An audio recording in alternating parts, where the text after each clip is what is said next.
Alam niyo po ba mga kawaw na ito ay napakatindi ng ibig sabihin nitong bayokuna ito, ng bilog.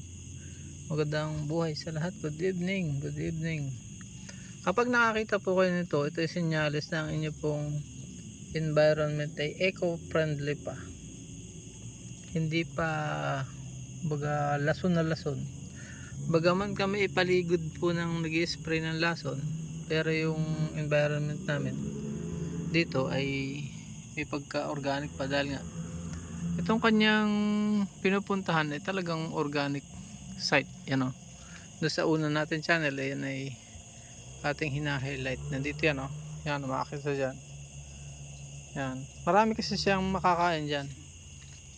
Ngayon dumi naman yan ay kakainin ng mga African night crawler dito, ANC. Yan, kita niyo mga palaka. Meeting lang dito sa amin. Inaabangan din nila naman yung mga African na lumbas at kakainin nila. Ang ganda ng ecology, kung mapapansin mo lang, hindi mo kailangan ng lason. Nung malason, nag-imbalance.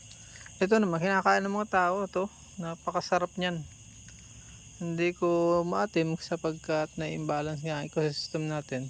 Kumakain niya ng mga layak-layak at yung dumi niya ay abono sa tao. Sa mga halaman ng tao.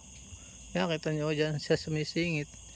May anak pa yung maliit nandito, hindi ko iba dinudurog yan, galit na galit, parang sinasaktan sila. Hindi alam na kakampi natin yan para maging balanse po ang kalikasan. Yun lang mga kawaw, naway may natutunan po kayo.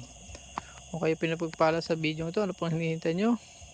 Ibahagi nyo na po ito upang marami ang matuto at sama-sama tayo umasenso. Paalam and God bless.